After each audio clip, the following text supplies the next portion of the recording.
ada ikan kesukaan Unyil nih.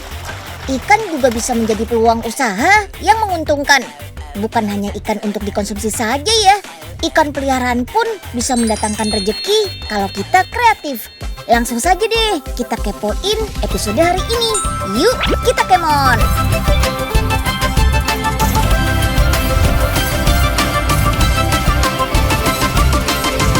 Si Unyil, yuk kita kemon. Menyantap ikan yang baru dipanen sih pasti enak ya. Tapi olahan ikan nila yang sudah dibekukan kayak gini juga gak kalah nikmat kok. Istimewanya ikan beku kayak gini tuh bisa disimpan lebih lama. Kalau mau dikirim ke luar negeri juga jadi lebih praktis kan. Pabrik pengolahan ikan nila ini bisa kita jumpai di Sumatera Utara.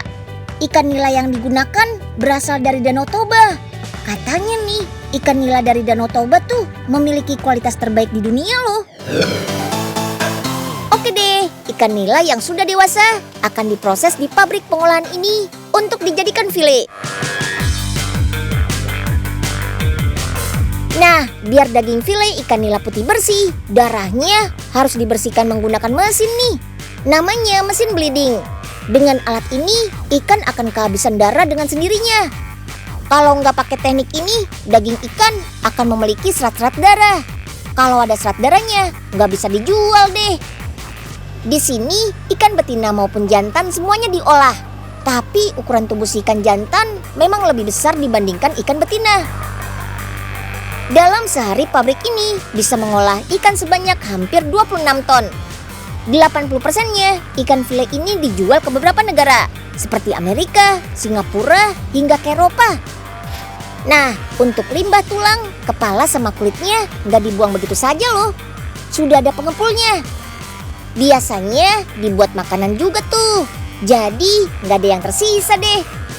Udah gitu air di pabrikan ini diolah lagi di water treatment loh. Jadi nggak ada juga tuh air yang terbuang sia-sia. Keren kan? Dari proses awal sampai akhir benar-benar memperhatikan kelestarian lingkungan. Mantap! Den, mana ikannya? Kok malah batu sih Den yang ada? Aduh, Pak Ogah, itu bukan batu, Pak. Tapi filet ikan yang sudah masuk ke proses pendinginan. Tapi kenapa jadi batu gini Den? Yaudah, mendingan kita lihat tuh proses pendinginannya.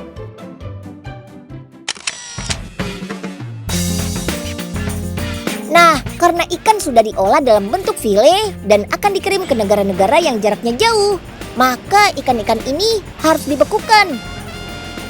Ikan akan disimpan selama kurang lebih 20 menit pada suhu minus 40 derajat Celcius. Makanya jadi keras banget kayak batu. Kalau sudah dalam bentuk file kayak gini, jadi makin mudah deh untuk mengolah ikan nilanya. Ikan nila ini mengandung lemak, kolesterol, dan kalori yang jauh lebih rendah daripada daging merah loh. Dan dalam 100 gram ikan nila mengandung 20 gram protein. Ini sebanding dengan jumlah yang terkandung dalam ukuran porsi ayam yang sama. Yang banyak orang nggak tahu, ikan nila mengandung antioksidan bernama selenium yang berfungsi untuk meremajakan kulit dan mencegah penuaan dini. Wih, gede banget ikan nilanya. Ini sih bisa buat rame-rame kalau dibakar. Ikan nila biasa sih bobot per ekor rata-rata 200 gram. Kalau ikan nila unggulan ini beratnya bisa mencapai 650 gram per ekor. Wah, 3 kali lipat dari ikan nila biasa dong ya. Gak cuma dari segi ukuran saja, ikan nila ini juga istimewa karena gak gampang terserang penyakit. Ikan berkualitas unggul dihasilkan dari indukan berkualitas juga. Ikan-ikan ini merupakan hasil persilangan antara ikan nila Indonesia dengan ikan nila unggulan dari luar negeri. Kita pilih indukannya dulu yuk. Nila merupakan salah satu jenis ikan yang gampang dibudidaya, berkembang cepat, terus dagingnya juga banyak. Perkembangan ikan nila yang cepat ternyata justru menyebabkan masalah baru. Kalau di kolam budidaya, ikan nila jadi gampang kawin dengan sesama kerabatnya. Jadi kualitas genetik atau keturunannya bakal menurun deh. Akibatnya tingkat pertumbuhannya juga turun. Makanya perlu dikembangkan bibit ikan nila unggul yang cepat tumbuh dan berkembang, tapi nggak gampang sakit. Caranya, ya mencari benih unggulan dari perkawinan antar ikan nila terbaik dari beberapa negara. Kalau indukan jantan dan betina sudah didapat, kita simpan ikan-ikan ini di kolam khusus ya. Tapi sebelum itu ikan-ikannya harus dipasang microchip dulu nih. Itu loh, semacam alat penyimpan data yang ditanam di dalam tubuh hewan. Cara ini paling aman karena kemungkinan hilangnya kecil. Ukuran microchip yang ditanam cuma sebesar 1 butir beras kok. Dengan alat pemindai, 1 scanner microchip, data tentang ikan akan terbaca. Informasi tentang pemilik, berat, panjang, serta riwayat kesehatan. Ikan nila jadi lebih mudah dipantau kan? Oke deh, sekarang ikannya kita pindahkan ke kolam khusus pembenihan atau pemijahan yuk. Di tempat ini ikan akan tinggal selama 2 minggu. Setelah 2 minggu, ikan yang dikawinkan sudah menghasilkan larva tuh. Larva inilah yang akan dipanen dan menjadi benih ikan. Setiap hari selalu ada panen loh. Sekali panen bisa sampai 150.000 ekor. Banyak banget kan? Ikan-ikan inilah yang nanti akan menjadi calon benih unggul. Dan gak semua jadi loh.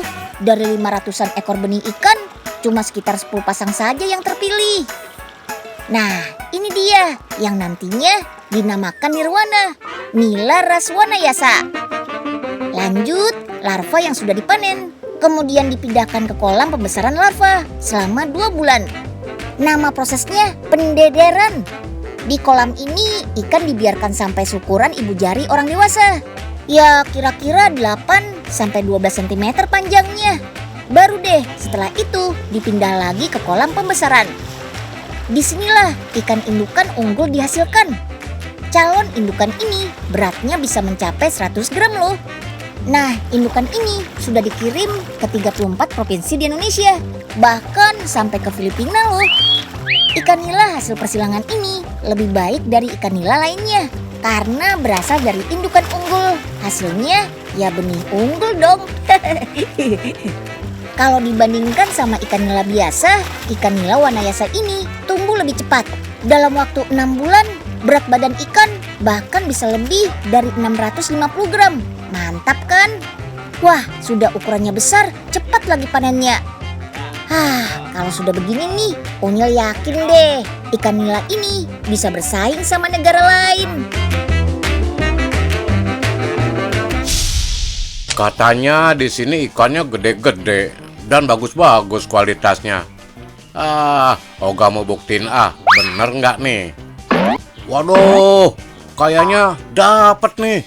Wah, berat banget. Waduh. Aduh, Pak Oga. Wah, nggak boleh mancing sembarangan, Pak, kalau di sini. Oga kan nggak tahu, Den. Ya udah, kita kesana aja yuk, Pak. Ikan berkualitas bisa dihasilkan dari pemberian pakan yang disesuaikan dengan kebutuhan. Makanya, pemanfaatan teknologi kayak gini sudah mulai banyak digunakan oleh para pembudidaya ikan air tawar. Alat bernama Smart Feeder ini mulai diperkenalkan tahun 2013 dan sudah digunakan di puluhan ribu kolam ikan di seluruh Indonesia. Memberi pakan secara manual pada ikan budidaya sulit untuk ditakar. Kalau pakan kurang dari kebutuhan ikan, pertumbuhan ikan bisa nggak sesuai target. Sementara kalau terlalu banyak memberi pakan, malah tidak termakan oleh ikan-ikan di kolam. Jadi terbuang sia-sia sehingga pembudidaya bisa rugi. Selain itu, sisa pakan ikan yang tidak termakan akan larut dalam air sehingga mempengaruhi kualitas air. Air kolam yang terkontaminasi bisa menyebabkan kematian pada ikan loh.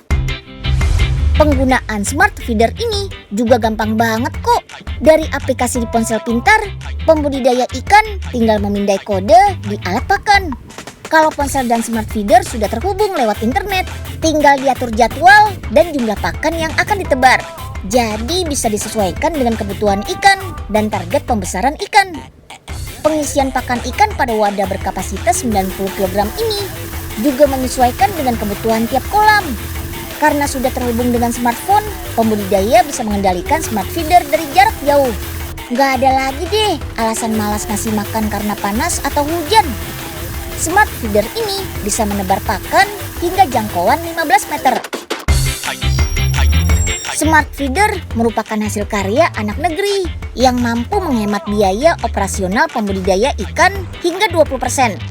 Ada 3 komponen penting dalam alat pakan otomatis karya warga Bandung ini, yaitu dosing alias alat pengukur pakan ikan, thrower alias pelontar pakan ikan, dan satu lagi yang paling penting, control box yang menghubungkan smart feeder dengan smartphone. Masing-masing bagian smart feeder dirakit di workshop yang terletak di Bandung, Jawa Barat. Setiap bagian smart feeder disusun satu persatu dan dihubungkan dengan kabel. Saat aktif, smart feeder membutuhkan daya sebesar 40 watt. Terbilang hemat sih daripada harus mengeluarkan tenaga dan biaya untuk memberi pakan secara manual. Dosing, thrower, dan smart box dihubungkan dengan dispenser wadah pakan ikan. Bahan plastik yang digunakan, serta smart box yang dilengkapi dengan pelindung lah yang membuat alat ini tahan dari panas dan hujan. Yuk kita kemon! Tempat budidaya ikan koi ini sudah ada sejak tahun 1921. Di negeri asalnya, ikan koi biasa disebut nishiki-koi, artinya ikan emas yang berwarna terang. Bukan hanya untuk peliharaan dan hiasan saja. Di Jepang, ikan koi sudah dianggap sebagai simbol prestis dan kebanggaan bagi pemiliknya. Ikan koi juga menjadi simbol panjang umur, karena ikan ini bisa hidup sampai 40 tahun. Bahkan ada juga yang pernah memecahkan rekor hingga 300 tahun. Nah lo, tua banget kan? Oke deh, sekarang waktunya makan. Untuk mendapatkan warna kulit ikan yang cerah, makanan ikan koinya harus bervitamin loh. Makanan ikan koi ini bahan dasarnya dari ikan yang diekstrak dengan kandungan protein yang cukup tinggi. Ikan koi ini makannya gak banyak kok, cukup 1 hari sekali. Karena ikan koi ini tidak memiliki lambung, jadi pencernaannya hanya berupa saluran usus saja. Asupan makanan yang baik dan sehat bisa membuat koi memiliki pertumbuhan yang ideal. Ikan koi yang berusia 1 tahun panjang idealnya antara 18 sampai 20 cm. Oh iya, asal teman-teman tahu aja nih, rekor harga ikan koi paling mahal yang pernah ada di Jepang adalah 1,2 triliun rupiah. Wow!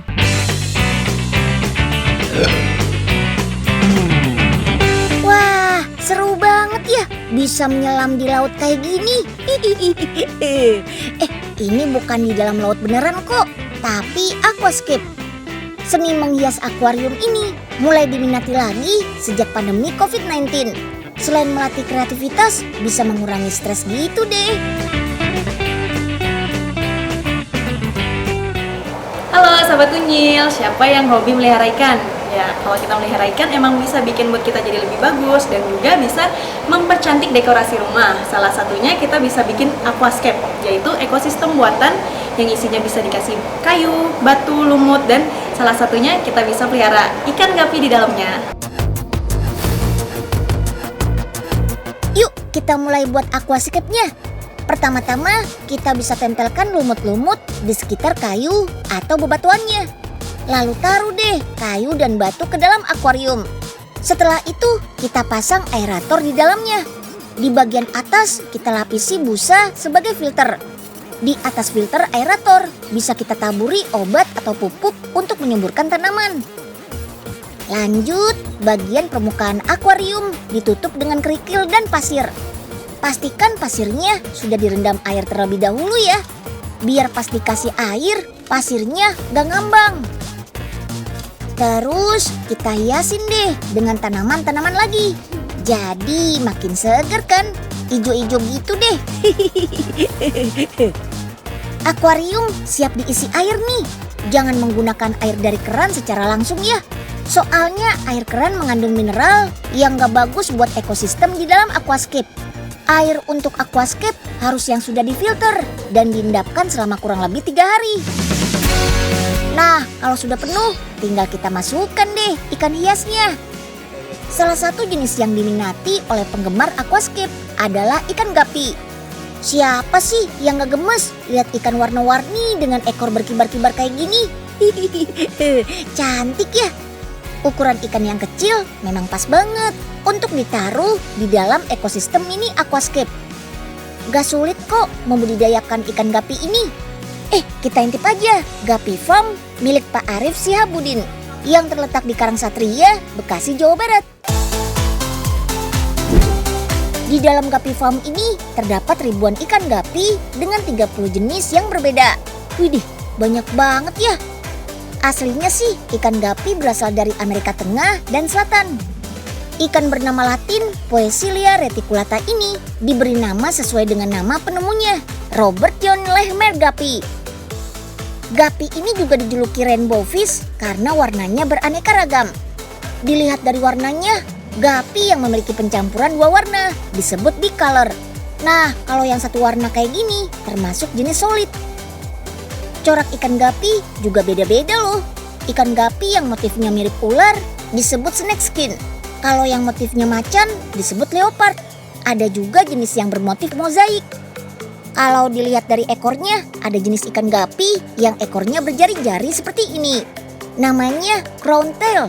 Sementara bentuk ekor lainnya yang berbentuk segitiga disebut delta. Dan yang agak bulat disebut dengan half moon. Secara sekilas, gapi mirip ya dengan ikan cupang. Tapi beda ya. Ekornya sih sama-sama berkibar. Tapi bagian sirip gapi nggak selebar sirip cupang. Proses budidaya ikan gapi ini nggak ribet kok. Media budidaya bisa menggunakan akuarium berukuran 30 cm persegi. Agar air tetap jernih dan kaya oksigen, perlu dipasang filter serta aerator pada tiap akuarium. Airnya juga jangan langsung dari keran ya, harus diendapkan dulu. Lanjut kita kasih makan yuk gapinya. Mereka harus dikasih makan 2 kali sehari. Gapi yang berusia di bawah 2 bulan diberi pakan cacing sutra karena kaya gizi yang bagus untuk pertumbuhan gapi muda. Nah, kalau sudah 2 bulan ke atas bisa dikasih makan pelet berukuran mini biar muat di mulut gapi. Masuk ke proses pemijahan. Ikan gapi ini bisa dikawin silangkan loh antar jenisnya atau bahasa kerennya hybrid. Misalnya kayak gapi yang satu ini nih. Indukannya memiliki ekor bercorak mozaik yang disilangkan dengan jenis snake skin. Hasil anakannya memiliki corak mozaik yang penuh sampai ke badan. Wah, keren ya. Proses pemijahan ini bisa dilakukan secara massal supaya lebih ekonomis. Bisa juga kok dilakukan secara terpisah agar hasilnya lebih terpantau. Pertama, kita perlu memilih indukan yang tepat. Pilih ikan yang aktif dan memiliki fisik sehat tanpa cacat. Gapi jantan memiliki ekor dan sirip yang lebih mencolok dibandingkan betinanya. Dari segi ukuran pun, gapi jantan relatif lebih kecil. Nah, kalau sudah dipilih, indukannya kita pisah ke akuarium tersendiri. Akuarium yang terlalu padat kurang bagus untuk proses pemijahan. Setelah seminggu, baru deh kelihatan nih hasilnya. Telur gapi tidak akan menetas di luar tubuh induknya. Jadi, ikan gapi betina akan menyimpan telur di perutnya hingga menetas. Ketika perut betina sudah berisi embrio gapi, kita pasang jaring pembatas. Jadi, kalau gapi sudah menetas, dapat berenang bebas. Nggak bakal termakan oleh gapi dewasa. Setelah 3-4 minggu, bayi gapi sudah aktif berenang tuh. Artinya, bayi gapi sudah dapat dipisah dari induknya. Corak dan warna bayi gapi baru bisa terlihat setelah berusia 1-2 bulan. Ketika berumur 3-4 bulan, gapi sudah menginjak usia dewasa dan siap untuk proses pemijahan kembali. Aduh, gapi cantik banget ya kalau ditaruh di dalam akuarium. Selain jadi hiasan di rumah, aquascape juga bisa bermanfaat sebagai terapi untuk mengurangi stres.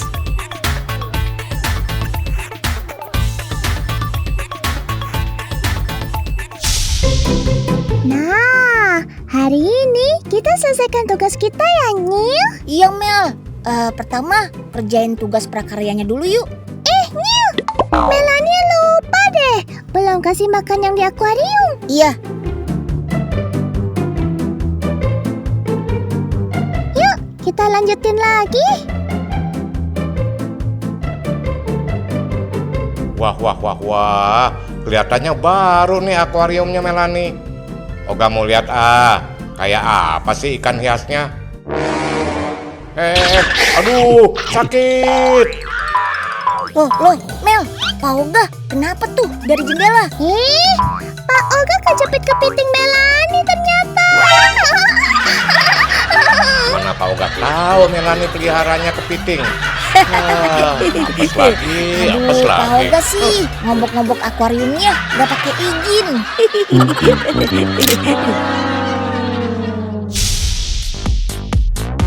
Wilayah perairan di Indonesia nggak cuma menghasilkan aneka ikan dan makanan laut saja loh. Garam juga menjadi salah satu hasil laut yang banyak diolah oleh masyarakat di pesisir. Garam tuh nggak cuma buat bumbu masak saja. Garam juga dimanfaatkan dalam berbagai industri. Kebutuhan garam yang sangat tinggi belum dapat diimbangi oleh jumlah produksi garam di tanah air. Karena petani garam tidak bisa menghasilkan garam saat musim hujan. Untungnya, sekarang ada teknologi yang membuat petani garam bisa memanen garam sepanjang tahun tanpa terpengaruh oleh cuaca. Kualitas garam yang dihasilkan juga lebih baik loh. Mantap! Yuk, kita kemon! Tambak garam ini beda dari yang biasanya loh teman-teman. Panen garamnya di dalam rumah Prisma. Tujuannya supaya air laut yang ditampung gak kena hujan. Jadi saat musim hujan pun petani garam bisa tetap panen. Selain itu, plastik ultraviolet dengan bentuk prisma ini panasnya lebih stabil dan tahan angin. Kalau kata petaninya, dengan rumah prisma ini dalam 1 tahun bisa menghasilkan garam 5 kali lipat dibandingkan dengan tambak garam yang biasanya. Hebat kan? Nah, yang penasaran? Yuk kita intip cara bikin garam di dalam rumah prisma ini. Mulainya dari sini nih. Air laut sengaja dialirkan menuju bunker atau penyimpanan air. Di sini airnya disebut dengan istilah air muda. Kemudian air muda dipompa menuju ulir agar kotoran mengendap dan air menjadi lebih bersih. Setelah dari ulir, baru deh air yang sudah bersih masuk ke dalam rumah prisma. Melalui proses pemanasan, air muda akan berubah menjadi air tua. Proses ini berlangsung selama musim kemarau. Jadi sewaktu musim hujan, stok air tua bisa tetap menghasilkan garam dan bisa panen sepanjang tahun. Kalau pakai cara biasa, masa panennya hanya selama beberapa bulan saja dalam setahun. Sekarang kita lihat ke dalam rumah prismanya yuk. Ada 2 lantai nih. Bagian bawahnya untuk menampung air tua dan bagian atasnya adalah meja produksi. Di meja produksi inilah berlangsung proses kristalisasi air laut tua menjadi garam. Garam yang dihasilkan rumah prisma ini terlihat lebih jernih dan masuk kategori garam kualitas premium loh. Jadi nggak cuma meningkatkan produktivitas saja, tapi kualitas garamnya juga jadi lebih baik. Mantul! Yuk kita kemon! Dengan inovasi dan kreativitas, ternyata kita bisa juga ya memaksimalkan hasil bumi dari perairan. Sebagai generasi muda, kita nggak boleh kalah dong. Harus bisa menciptakan inovasi untuk masa depan yang lebih baik. Iya kan? Oke deh, udahan dulu ya Unyil menemani siang ini. Sampai jumpa besok.